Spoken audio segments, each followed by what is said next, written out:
Hai, Assalamualaikum and welcome to Pika Storyteller Channel. Pika nak ucapkan terima kasih pada korang semua yang sudi untuk klik pada video kali ini, dan seperti biasa pada yang baru saja datang ke channel ni, jangan lupa untuk terus tekan butang subscribe di bawah dan juga follow Pika di Instagram Pika Storyteller. Jadi, disebabkan kita ni masih lagi dalam vibe menyambut Hari Raya Aidilfitri, so Pika nak kongsikan dengan korang semua ni satu kisah seram yang mana ia berkait dengan lemang dan juga jelmaan ular. So, tanpa kita buang masa, jom kita mulakan dengan kisah seram kali ini.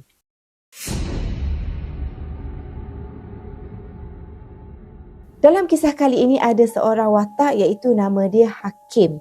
Hakim ni merupakan seorang lelaki berusia 30-an dan dia ni memang jenis yang duduk kat kampung, buat kerja-kerja kampung, dan dia ada seorang mak yang berusia dalam 60-an macam tu, dan ayah dia ni telah lama meninggal dunia. Dia turut mempunyai adik-beradik, cumanya kebanyakan adik-beradik dia ni bekerja ataupun dah pun memulakan kehidupan sendiri dekat bandar-bandar besar macam dekat KL macam tu lah. Sama seperti tahun-tahun sebelum ni, memang satu tradisi untuk keluarga Hakim ni untuk buat lemang bila masuk je musim raya. Boleh dikatakan lemang ni merupakan satu menu wajib lah untuk Hakim sekeluarga ni. Kena pula sebenarnya dulu arwah ayah Hakim ni merupakan salah seorang daripada orang yang paling popular untuk buat lemang dekat kawasan kampung diorang tu. Nak dijadikan cerita, memandangkan tahun tersebut semua adik-beradik mereka ni plan untuk balik beraya dekat rumah mak dia yang terletak dekat Maran, Pahang ni. Jadinya masa tu Hakim ni lagilah excited sebab bukanlah kata setiap tahun kan akan ada ramai-ramai semua adik-beradik berkumpul pada satu masa yang sama, sebab kadang-kadang ada juga adik-beradik yang mungkin balik rumah mertua dulu ke kan. Dan kebetulan pada raya tahun tu memang kesemua 6 adik-beradik ni berkumpul dekat rumah Mak Licah ni. Jadi Hakim ni excited punya pasal nak sambut Hari Raya Aidilfitri tu. Dia pun bagi tahulah dekat mak dia, Mak, Hakim nak pergi dekat hutan lah, dekat hujung kampung tu, sebab Hakim nak pergi cari lemang. Nak pergi cari lemang pula, nak pergi cari buluh lemang. Jadi sebab dia kan dah biasa masuk hutan apa semua tu, Mak Lijah pun cakap okey je lah kan. Jadi keesokan harinya Hakim ni dalam pukul 3 petang lah, lepas waktu zuhur macam tu, Hakim ni pun pergilah masuk hutan seorang diri. Seperti biasalah bila dia nak pergi masuk hutan, dia akan bawa motosikal dia lah. Dia pun bawa motosikal ni pergi seorang-seorang. Lepas tu bila lah sampai dekat satu kawasan yang memang dah dia selalu pergi untuk ambil buluh lemang ni, dia pun parking lah motor dia tu dekat situ kan, dekat pinggir ataupun orang kata pinggir hutan ni, dekat bahu-bahu jalan. Macam tu lah lebih kurang kan. Dia parking lah motor dia dekat situ. Lepas tu dia pun masuklah berjalan. Katanya suasana hutan tu kebanyakan pokok tu dia macam paras-paras bahu yang dekat tepi-tepi ni. Lepas tu masuk. Barulah dia akan jumpalah kawasan yang memang banyak sangat buluh lemang ada dekat situ. Seperti biasa, Hakim ni pun akan mencantaslah pokok-pokok buluh yang mana dia rasakan saiz dan juga bentuk dia apa semua tu sesuai untuk jadikan sebagai buluh lemang kan. Jadi Hakim ni dia pilih mana-mana pokok buluh yang dia nak tu, dia pun teruslah cantas, dia potong ikut saiz tertentu semua ni dan dia akan ikat. Jadi sambil dia duduk ikat-ikat buluh semua tu, masa ni Hakim ni dia rasa happy lah. Lepas tu kadang-kadang dia terkenang lah balik dekat arwah ayah dia kan. Dia pun terdetik lah dekat dalam hati, dia kata kalaulah arwah ayah dia masih lagi hidup, mesti ayah dia sangat-sangat happy kan. Sebab anak-anak semua nak balik, nak sambut raya sama-sama ni. Biasalah kan kalau kita bila nak raya, kita akan mula fikir benda-benda macam excitednya nak buat ni, nak buat tu semua. Sama jugalah dengan Hakim ni. Dan masa dia tengah duk buat kerja tu, tengah duk mengikat apa semua tu kan, masa ni tiba-tiba dia terkejut sebab di sebalik bawah-bawah ni kan, ada seekor ular berwarna hitam. Saiz nak kata besar tak besar juga, nak kata kecil tak kecil juga. Saiz dia dalam macam sama besar dengan ibu jari kaki macam tu, melintas dekat celah-celah pokok akar ke macam tu lah lebih kurang kan. Jadi Hakim ni disebabkan oleh dia terkejut, dia kan ada parang, mungkinlah tindakan refleks dia, okay, dia terus pergi bunuh ular tu. Lepas tu dia cakap dekat ular tu, aku terpaksa bunuh kau.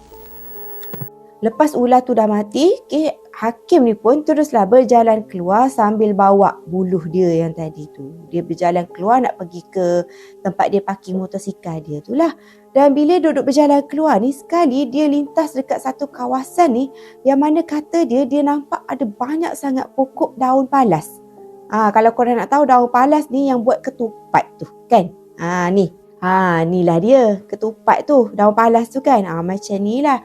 Jadi hakim ni pun terus terfikir, kalau dia ambil ketupat palas ni, daun tu kan, kalau dia kutip semua mesti lagi best. Sebab boleh juga selain daripada lemang, boleh juga dia suruh Mak Lijah, iaitu mak dia ni, untuk buat ketupat.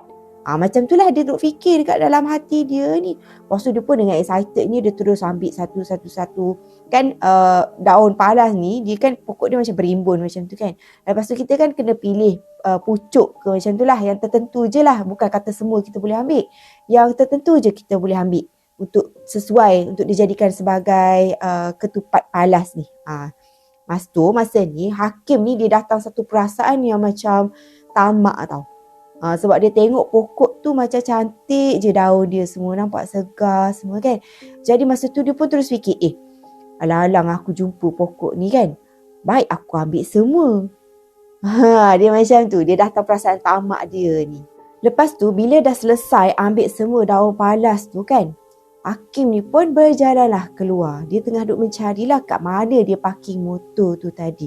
Tapi malangnya bila dia duk jalan kan, dia pusing-pusing. Dia tengok balik, kenapa aku tak nampak dekat mana motosikal aku tu tadi? Kenapa aku macam seolah-olah berpusing-pusing dekat satu kawasan yang sama? Lepas tu dia berjalan lagi, sekali dia lintaslah dekat satu pokok tumbang ni. Dia pun macam, tadi aku dah lalu dekat kawasan pokok tumbang ni, kenapa aku lalu lagi tempat yang sama? Masa tu si hakim ni pun cubalah untuk berdiri dekat satu kawasan lapang ni. Lepas tu dia tengok keadaan sekeliling. Macam cuba untuk ingat baliklah jalan keluar hutan tu kan. Dan masa ni lah dia mula rasa cuak. Sebab dia perasan yang sebenarnya kawasan hutan yang kononnya dia dah biasa masuk tu, jadi satu kawasan yang sangat asing untuk si hakim ni. Kawasan hutan tu nampak macam lain daripada biasa. Lepas tu masa tu kan bulan puasa, duk mundar-mandir cari jalan keluar, pergi ambil lemang apa semua tadi kan, buluh lemang tu, daun palas lagi. Jadi hakim ni dah mula rasa kepenatan sangat-sangat. So masa tu dia pun terduduklah dekat satu pokok ni. Dan kemudian bila dia cuba untuk ambil phone dia nak call mak dia ataupun mungkinlah kawan ke macam tu, dia nak call kan. Sekali dia tengok phone dia punya bateri pula kong. Masa tu teruslah si hakim ni macam terduduk termenung. Lepas tu dia pun berdoa lah dekat Allah SWT. Dia cakap, ya Allah, jika ini adalah satu ujian, permudahkanlah urusan dia. Macam tu. Lepas tu berbalik semula kepada dekat rumah hakim. Masa tu mak dia kan, Mak Lijah tu dah mula risau tau. Sebab tadi kan hakim keluar lepas Zuhur dalam pukul 3 macam tu. Dan masa tu dah pun nak masuk waktu berbuka puasa. Dah nak masuk maghrib. Si hakim ni tak balik-balik lagi. Bila Mak Lijah ni cuba untuk call si hakim, phone pula tak boleh. Kan telefon hakim kan bateri kong kan. So bila Mak Lijah cuba call, tak dapat lagi lah. Mak Lijah ni mula risau. Lepas tu mulalah menangis. Dan lepas tu Mak Lijah ni pun memang dah buntu. Dia pun teruslah call imam dekat kampung dia tu. Dia cakap lah dekat imam tu kan. Dia kata, imam tolonglah cari hakim ni. Tadi dia keluar lepas Zuhur pergi cari buluh lemang tu.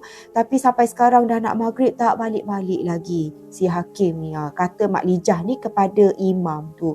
Pada masa yang sama, Mak Lijah ni menangis lah sebab risau lah kan anak dia. Kalau kita pun mestilah kita risau, kenapa lah tak balik-balik lagi kan. Jadi masa tu imam pun cakap, tak apalah kalau macam tu, lepas berbuka puasa dan solat maghrib, nanti mereka imam ni dengan beberapa penduduk kampung akan pergilah cuba untuk cari hakim dekat pinggir hutan, tempat yang dia pergi cari buluh lemang tu kan. Dan lepas daripada dah masuk waktu maghrib, mereka berbuka puasa, mereka semua dah pun solat maghrib. Imam dan juga beberapa penduduk kampung ni pun menujulah ke tempat hakim ni pergi cari buluh lemang tu. Lepas tu bila mereka sampai dekat sana, adalah salah seorang pada penduduk kampung ni ternampak motosikal si hakim ni. Lepas tu dia cakap lah, tu motosikal hakim tu. Kalau motosikal masih lagi ada dekat situ, mesti hakim ada lagi dekat kawasan hutan ni kan. Mestilah dia belum lagi balik daripada hutan ni. Jadi mereka pun masuklah dekat dalam hutan tu. Cumanya biasa kan kalau kita melibatkan kes sesat ke nak masuk hutan ke macam mana, kebiasaannya kita akan azan.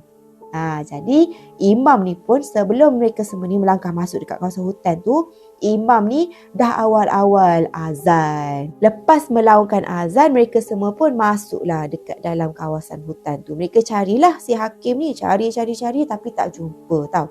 Sampailah dekat satu kawasan ni, imam tu mungkinlah dia macam ada rasa something good.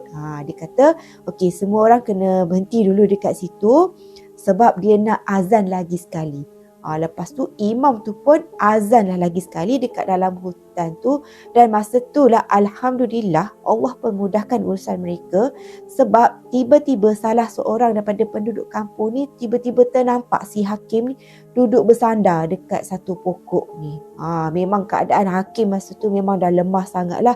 Dah lah dia ni belum lagi berbuka puasa semua kan. Lepas tu mungkin penat lah kot dia kerja kan. Lepas tu penat, orang kata penat sesat tu. Jadi si hakim ni memang dah penat sangat. Jadi mereka semua penduduk kampung ni ambil lah si hakim ni dan terus bawa pergi ke hospital. Dan doktor katalah hakim ni dia macam dehydrated ni. So hakim ni kenalah duduk dekat hospital tu selama beberapa hari. Dalam 2 hari macam tu. Dan Alhamdulillah selepas 2 hari, dalam before hari raya, sehari sebelum raya macam tu, hakim pun bolehlah keluar daripada hospital tu kan. Dan masa tu memang adik-beradik dia semua memang dah ada lah dekat kampung tu. So hakim ni pada masa yang sama dia rasa macam bersalah jugalah kan. Sebab yelah punyalah excited nak buat lemang, nak buat ketupat apa semua. Tapi malangnya dia pula masuk hospital kan. Lepas tu hakim ni pun minta maaf lah dekat ahli keluarga dia yang lain kan. Dia kata maaf lah Along tak boleh nak buat lemang apa semua untuk orang kan. Lepas tu adik-beradik dia katalah tak apalah, yang penting Along tu selamat. Macam tu.